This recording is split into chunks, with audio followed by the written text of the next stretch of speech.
and gave students until yesterday to vacate residences. The two campuses will only now be reopened on the 5th of April. Now, for more on this story, we are joined in our Pretoria studio by Willa de Ruyter, who is the Tshwane University of Technology spokesperson. A very good morning to you. Thank you for joining us today.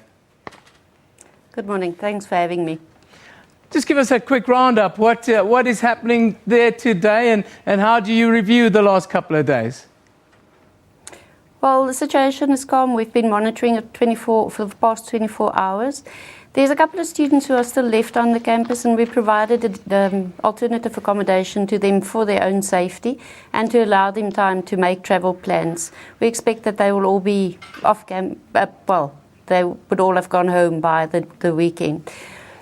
There's a lot of work that will go into stabilizing the campus now. We've got plans, and there will be a press conference tomorrow where it will be announced.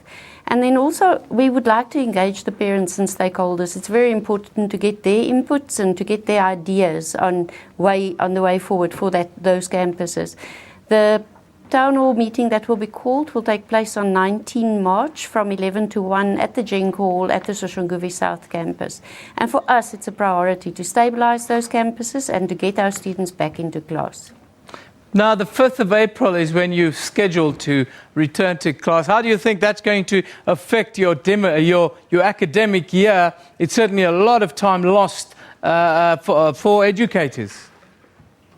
Well, during a Senate meeting earlier this week, the issue was discussed, and there's an academic plan that's being devised. We will engage with staff members to get their assistance in redevising the academic plan, but the one thing we will ensure is that no students will be disadvantaged through any of this protest action and the closure of the campuses. Then further to that, we also extended the registration date for students at the Soshanguve campuses. They can come to the Pretoria campus, and they've got time until the 11th of March to sort out their registration. Now, Willa, the SRC, the Students' Representative Council at the university, they've come out and they've asked students to resist your requests. How do you view these actions by the SRC, and how do you overcome the continued tension you have with student leadership? 5 members of the local SRC at Soshanguve have been suspended, and that might be part of the problem. They've been participating in activities that's against the rules and regulations of the institution, and there's a different process that will deal with it now. Our disciplinary process will kick in now. We have good engagement with the central and the local SRCs, and we've had lots of meetings. On the 25th of February, there was a meeting where all the issues that were tabled, and many of these pertain to finances, which were sorted out. NSFAS has been sorted out. Residences, we are looking at residences, but those are longer term issues. These have all been addressed, and there was an agreement that activities would resume on 29 February.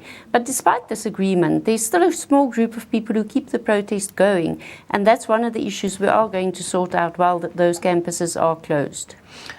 There's talk of a certain criminal element, especially on the Soshanguve campus within this. Do you agree with this sentiment? And if so, how would you like this to be addressed?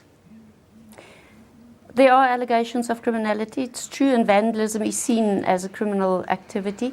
We have good relationships with the South African police in the Soshanguve community, and we've been engaging them ongoingly, and they will also form part of the plan to stabilize the campus and reopen on 5 April.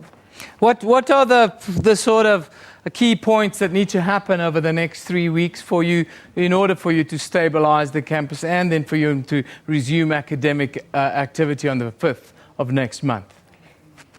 Well, we're investigating what is behind the ongoing protest action. That's one part of the plan. The other part of the plan is to engage our stakeholders, our parents, people who are closely involved to the Soshanguve campuses. We would like to get some feedback from them, hear what their issues are, hear what their ideas are, and then include that into our longer-term plan of stabilizing the campuses. Willa, thank you very much for joining us today. That's Willa de Ruyter, who is the spokesperson of the Tshwane University of Technology. Their campus will only reopen on the 5th of April. That is in a month's time, about from now, as you've heard.